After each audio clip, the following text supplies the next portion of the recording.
आज सुबह चौराहे पर एक छोटी बच्ची से मुलाकात हुई। मोती सी चमकती आंखें, मोती सी चमकती आंखें थी, छोटी मासूम मुस्कान होठों पर। देखना तो चाहता था, पर ना जाने क्यों देख ना पाया ज्यादा देर उसकी आंखों में। बोल उससे कुछ भी ना पाया, बस मुझसे लड़ते उन ख्यालों से कुछ बात हुई। आज सुबह चौराहे पर एक छोटी बच्ची से मुलाकात हुई।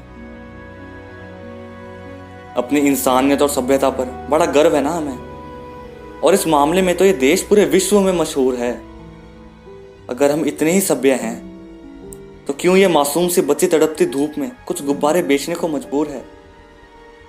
स्कूल के बिल्कुल बगल में झुग्गी में रहकर भी वो मंदिर क्यों इस बच्ची से इतना कोसों दूर है।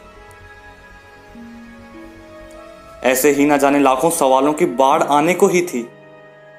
फिर किसी ने मेरी गाड़ी का शीशा खटखटाया और बाहर वही बच्ची हाथ फैलाए खड़ी थी।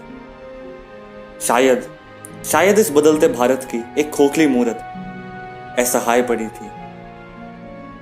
हम ऐसे रोज होते लम्हों को नजरअंदाज कैसे कर देते हैं। इनका तो काम ही है मांगना, ये कहकर खुद की लंबी गाड़ी पर नाज कैसे कर लेते हैं।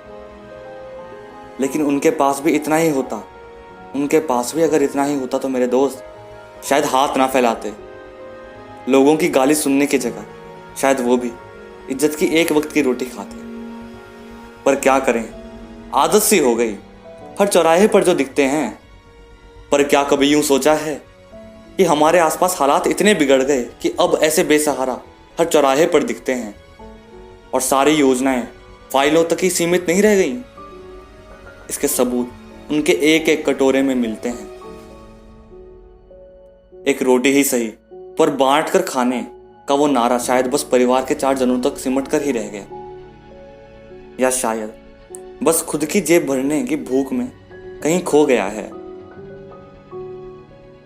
राजा और रंक में फासला तो था, पर होते होते कुछ ज्यादा ही नहीं हो गया है।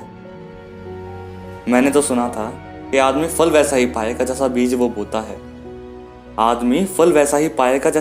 बोता है। पर सबकी ऊंची ऊंची इमारतों का घर बनाने वाला वो मजदूर फिर रात को क्यों झुग्गी में ही सोता है।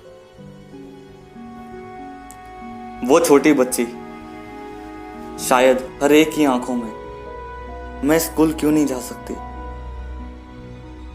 ऐसे ही किसी एक सवाल का जवाब खोजती होगी। क्या पूरी जिंदगी बस यूं ही सड़क पर भीख मांगूंगी मैं, मानो धूप में खुद की परछाई देखकर ये ख्याल सोचती होगी। कितना अच्छा रहता ना अगर इस दुनिया में कोई गरीब ही ना होता। माना कुछ थोड़ा कम कमा लेते, पर एक भी बच्चा खाली पेट ना सोता। पर ऐसा खुद से तो मुमकिन ना होगा कभी। ये मुमकिन किसी को तो करना पड़ेगा, पर ऐसा तो संभव ही नहीं है कि जगह क्यों ना इसे कैसे संभव करूंगा जैसा एक सवाल लिखकर छोड़ दूं। इनको देखकर मुंह फेरने की जगह क्यों ना अपना नजरिया मोड़कर देख लूं। हे ईश्वर, समर्थ तो आपने बनाया है, पर ऐसी नीयत भी देना कि अगली बार कोई गरीब मिले तो उसको वक्त निकाल के थोड़ा खाना खिला सके। थोड़ा खोखला ही सही, पर तुम्हारी हम लोगों को भी कुछ फिक्र है, ऐसा भरोसा दिला सके।